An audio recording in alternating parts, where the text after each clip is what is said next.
In episode 15, I speak in depth with American actor Sam McMURRAY. One of the most credited actors of all time, Sam has featured in a long list of hugely popular TV shows, including The Sopranos, Breaking Bad, Home Improvement. He was also the first ever guest star on The Simpsons. But you may remember him best as Doug, Chandler Bing's slap-happy boss in the hit TV show Friends. Born into a family of actors, here Sam gives a refreshingly honest account of life in show business.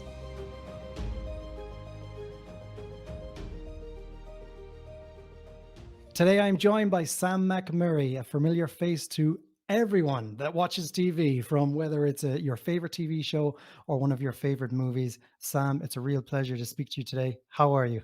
I'm lovely. And lovely to be here, Eugene. Thank you so much. I was trying to get to my background. Now, unfortunately, my understanding of my father's side of the family is limited to my grandfather, who was a runaway, and joined the Army and was what they call in the States a Mustang. He was promoted from an enlisted man to being an officer. And he fought in the Spanish-American War. And I have a picture of him in 1898 in the Philippines. And that's just 2 generations removed. Wow. And sadly, he died from tuberculosis, which he contacted when he was in the Philippines. He died in a veterans hospital when my dad was just 6 years old. My dad was the youngest of 3. My mother's side of the family was 100% Jewish from various parts of the planet, Germany and probably Lithuania and so forth. Okay. And my name is derived from my grandfather on my mother's side, my mother's father, Samuel Hoffman. And when I was born, he was very much alive. And my mother and her father were very close.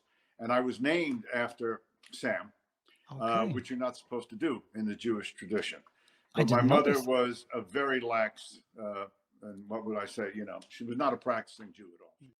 Your father, the actor Richard McMurray, Correct. Your mother, the actress Jane Hoffman, Very and good. even your stepmom, Leslie Woods, also an actress. Correct. So Sam, you really didn't stand a chance of becoming anything else. No, I didn't. And my ex was an actress, a very successful soap opera actress, and my daughter Hannah, the eldest, is an actress. And she lives in Brooklyn. And then my younger daughter, Rachel, she's the one who's escaped the family plight. She is, she's in business. She's involved in, the kind of, stuff that I don't understand. Influencers and things like that. And when I went to Dublin the one time. What year was that? When did you get over? 80. When did Bobby Sands die, right? The hunger striker. Yeah, wow, okay. That's when I flew over, flew to Shannon, and stayed with Joe. And I met a number of the players at the Abbey at the time, including John Kavanaugh and Jarlath Conroy's brother, whose name escapes me. But Jarlath is still alive, and Jarlath is Irish-American, but I worked with him on this play in New York, Sweetheart. And I love the way the Irish work, actually. It's very similar. I won't get too deep into it unless you want me to. The way the Irish work, it seems to me, is very similar to the way Americans work. They work in terms of a kind of emotional moment-to-moment attitude. The Brits, on the other hand, will work, and I sampled this when we had some Brits in the American production of translations. The Brits will work on a kind of arc. I'm making terrible generalization, but for the most part, they will not work moment to moment, and they will not be instructed to do that either. And as an American, I was sort of on the sidelines noticing this back and forth between the director and some of the Brits who were, in the play. And the Brits were saying, don't tell me what to do. Went to Trinity and I looked up McMURRAY, and with the particular spelling that I use, which is a little different from others. It's not like the actor Fred McMurray. It's M-C-M-U-R-R-A-Y, which I think is, I don't know if it's unique, but it's rather interesting. And to my surprise, it said County Down. So I said, oh, and of course, and being an actor, I play golf a lot these days. And County Down, right, has the second most beautiful golf course in the world. That's how it's somehow listed. Which I Where's number one? I think Ballybunion is number one. Ballybunion, okay. I don't play. Yeah. And I'm told it's quite beautiful. I've not been to County Down, but I would like to plan a trip with my girls, and we would go over there. And we do That'd be that from nice. time to time. A few years ago, the girls saved up enough money and took me to Italy, which was Oh, wow. remarkable. Yeah, I'm just back from Italy, just back from Rome. First their mom went, and then I came over, and that was very ambitious of them. But they're well, I'm very fortunate. I have two beautiful daughters soon, and they like me, which is great. Yeah. It's always a bonus. That's Go figure. fantastic. Great to hear it. Sam, can I backtrack a little bit and just ask you about your growing up, because you grew up in New York City, correct? I did. So just tell me a little bit about New York in the, I don't want to be guessing the 60s. era. No, that's fine. The 60s. Okay. And, you know, what were you into as a kid, and when did you, was it a natural thing to get into acting, or were you interested in other things like sports? It was, in retrospect, it was somewhat inevitable. But when I was in high school, I was more about, you know, basketball, baseball, football. But I grew up in Greenwich Village. And the joke was, now I was born in 52. And in those days, the McCarthy era was in full flight. And the joke was that, and some of my friends, my oldest friend in the world is the son of the actor Jack Guilford. His name is Joe Guilford. He's a wonderful playwright. The joke was that our first words weren't mommy or daddy, they were Fifth Amendment. Because in those days, there was a thing called the House Un-American Activities Committee, which was probing into whether or not you had ever been or now are a member of the Communist Party.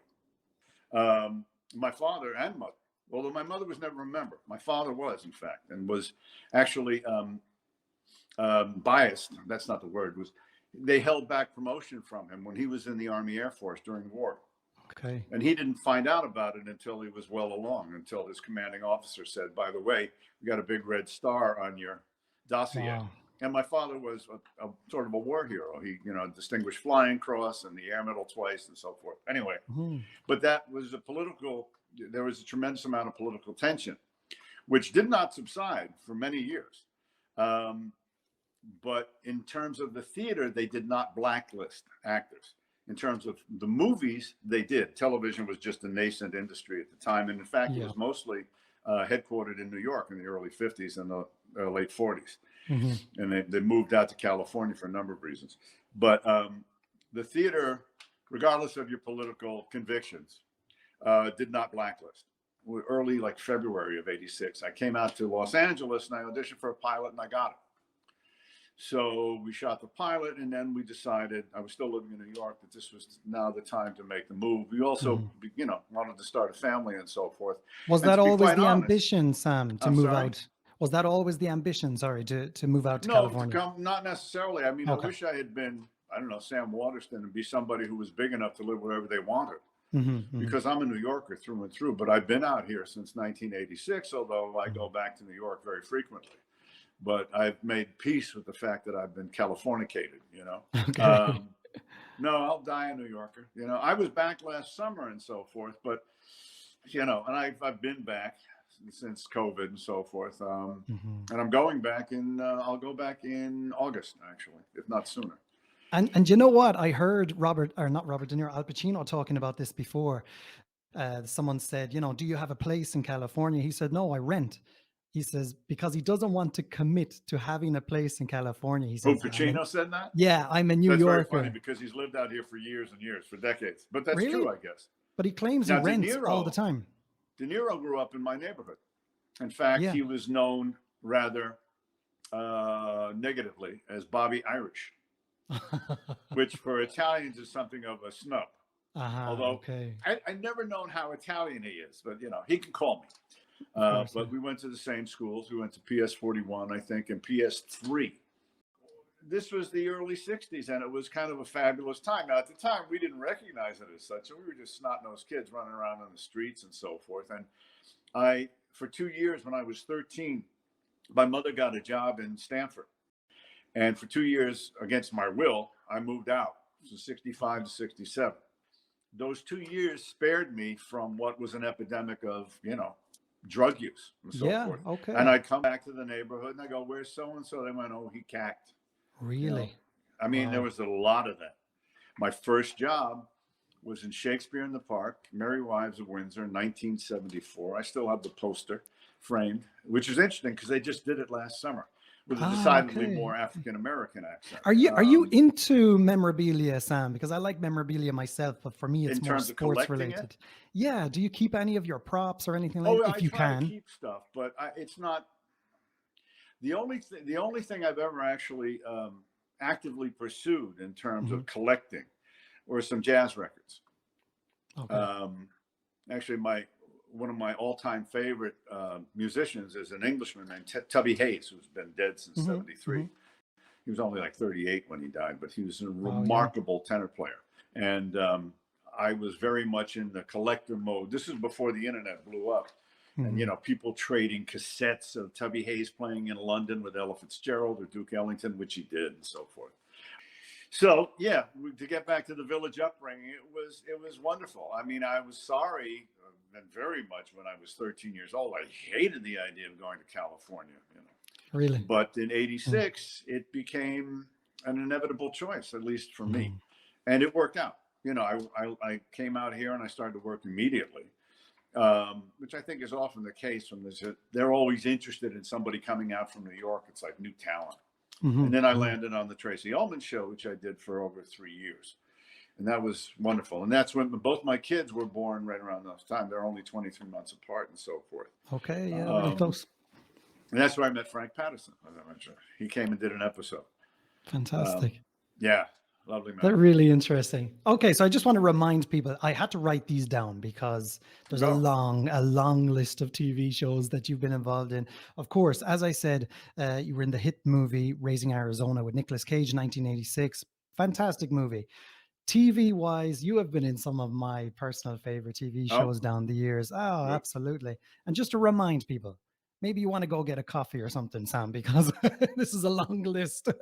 Okay. Kojak, Miami Vice, Hill Street Blues, Moonlighting, 21 Jump Street, the original, Home Improvement, Batman, Friends, the first ever guest star on The Simpsons, Cosby, Malcolm in the Middle, The Sopranos, King of Queens, NYPD Blue, That 70s Show, Breaking Bad, Grey's Anatomy, Grace and Frankie, Desperate Housewives. I mean, I could go on, but that's just Why aren't I phenomenal. rich? That's all I can ask. Well, I have two questions for you, Sam. Who's your agent and what's their number?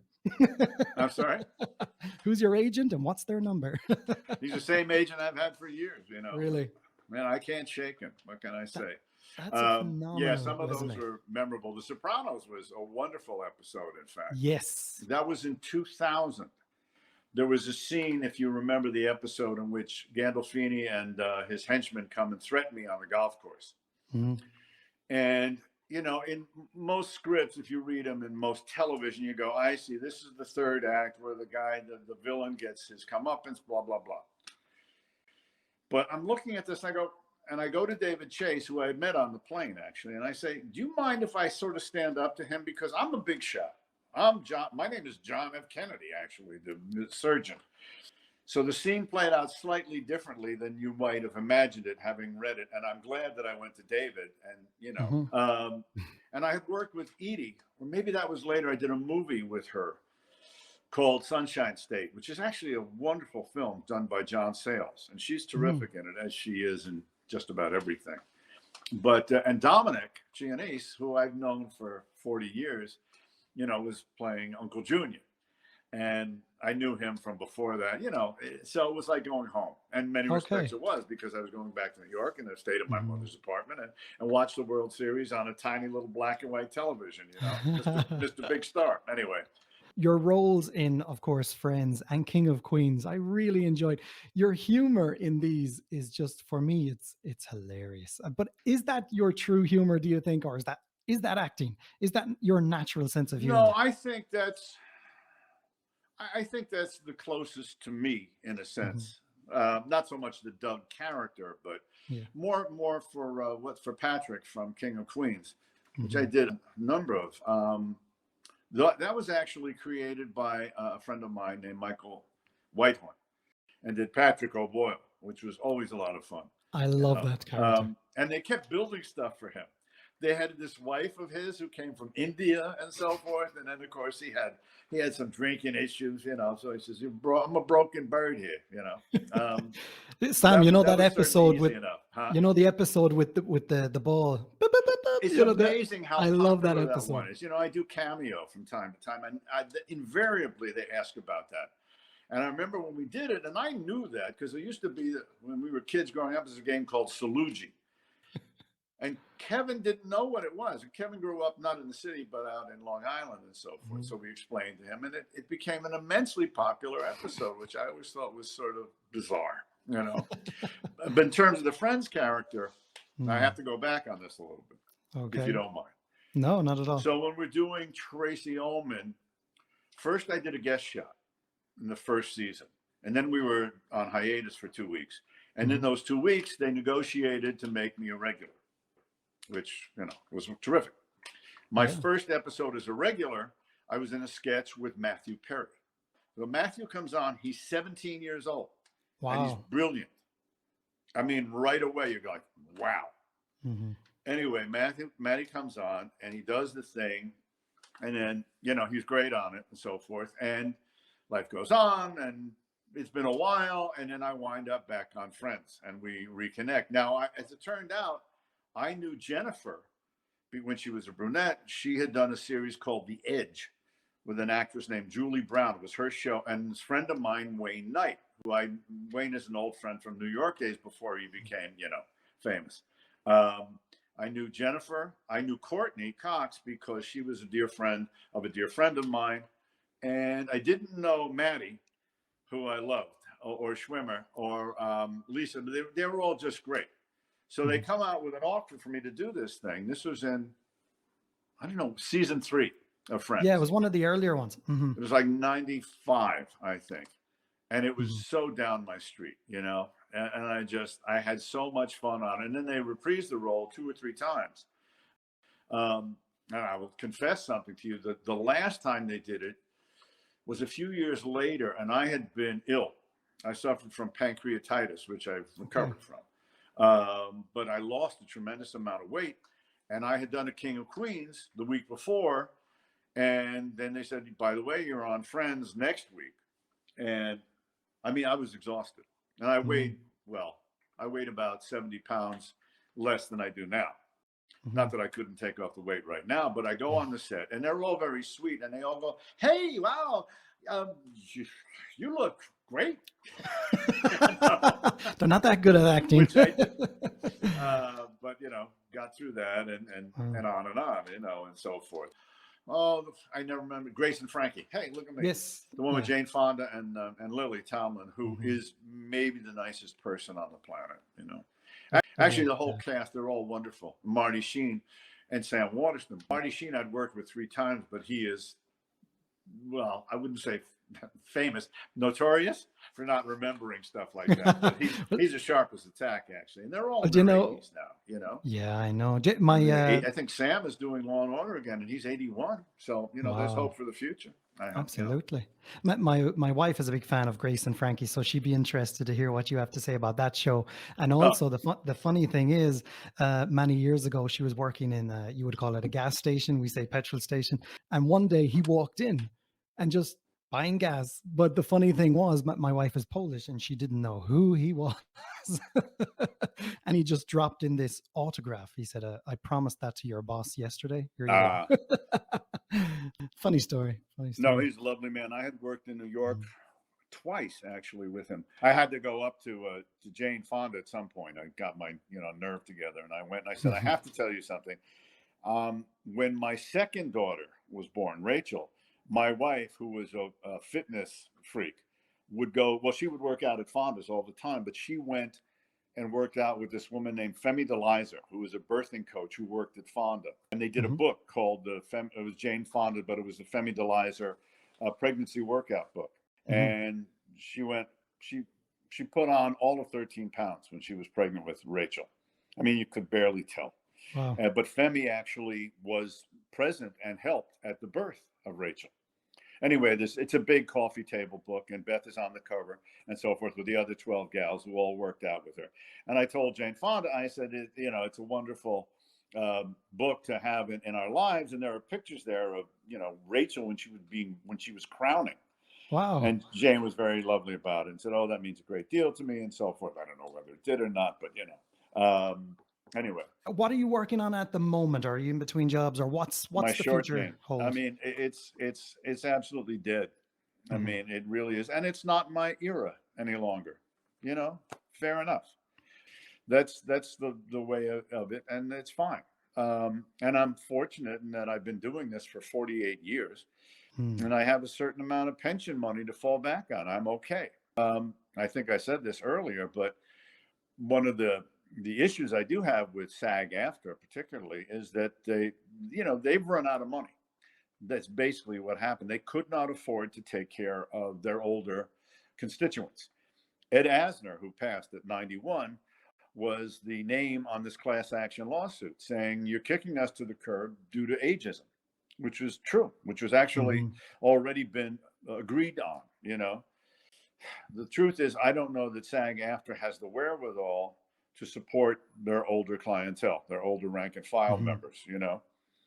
So they basically said, here's $1,100. Go talk to Medicare, which is what I've had to do.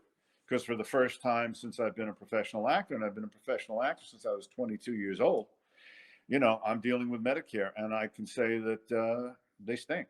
I Hmm. mean, it's impossibly difficult to navigate. So, my ambition this year is to get back on the SAG's Yeah. health insurance. Yeah. When I moved out here in '86, I was well aware of the fact that I was changing art for commerce, you know? And Hmm. if it's artistic, it's only by accident for the most part. Not to say that I'm not proud of a lot of the work I've done since I moved out here.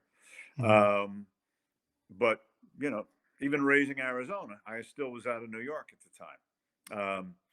In fact, I had just finished a play when I wound up coming out to Arizona to do that. And there's some things I've loved. I love doing Friends, and I went back to New York to do Sopranos, but that's a beautifully written show. Hmm. That show was so good that it didn't require any acting. I thought it was very interesting that you played, because I love The Sopranos and I also loved Breaking Bad, and you played a A doctor in both doctor. of these. Yeah, it's interesting. I hadn't thought of the similarities there, but no, Hmm. it's true. But that's also, you fall into a slot, and that becomes work for a while. Hmm. And when I Hmm. first moved out to LA, and I should say after the Tracy Ullman show went down I had my own series, which was wonderful. Two of them, Hmm. in fact. But then it became sort of not routine, but it wasn't unheard of for me to get cast as a doctor, or Hmm. before that as the jerk next door. You know, I was often cast as the asshole. Okay, it's a living. When I went on and did Jay Leno, the Tonight Show. That was what he opened it with. He said, "Jay, you always been the jerk. Is that the way you do things?" I'm like, "Yeah, it's a living." So How naturally did that come to you? what, Leno? No, they're I being a jerk. oh, it paid the rent. As I I'm told kidding. Leno, I said, I got two little kids. I got to take care of things. He was very sweet actually when we did that. You're Um, fantastic at the accents. Well done. Very good. Very well, good. thanks. Yeah. Well, my friend Okay. Danny really can do the accents. We were doing a sketch on Tracy Ullman. This is, he's Homer Simpson. And they said, give us a list of the voices you can do. And he gave them a list without bragging of about 170. And they said, no, that's enough. That's fine. Thanks. But he really can. Certain places, Seattle was another. When I did a series Mhm. up there, it just felt like home. As soon as I Mm. land, I'm like, and I was like that way truly when I was in Dublin. It just felt right. Didn't feel that way in Italy, although I loved it. Yeah. Love Italy Doesn't feel too. that way in California, but it did feel that way in Seattle, where my mother is from. Interesting. And there are a lot Mhm. of McMurrays in Seattle. There was apparently a whole Okay. Yeah. westerly and northwesterly migration of McMurrays from the southwest, which would make sense insofar as I know anything about my father's Mhm. side. And there's a Fort McMurray, of course, up there in Canada. We never know, but Fantastic. Well, if you ever get over again, let me I'll know. give you a Let me holler. know. Yeah, by all Yeah, means. Oh, that'd absolutely. be lovely. Sam, I'm going to finish up. I just want to say it's been an absolute pleasure. I feel like I've grown up with having you in my living room. So, Well, it's been so nice to sit down with you today and to share these memories and to hear your side of things as well. So, thank you so much for your time. Thank you so much for all your incredible work down the years. And we look oh, thank you, forward to Eugene. seeing what is next from you. And next time you're in Ireland, give me a shout. I will. A pleasure. It's been an absolute Thanks very pleasure, much. my friend. Take All the care. best. See you. Ciao. Bye, bye, bye.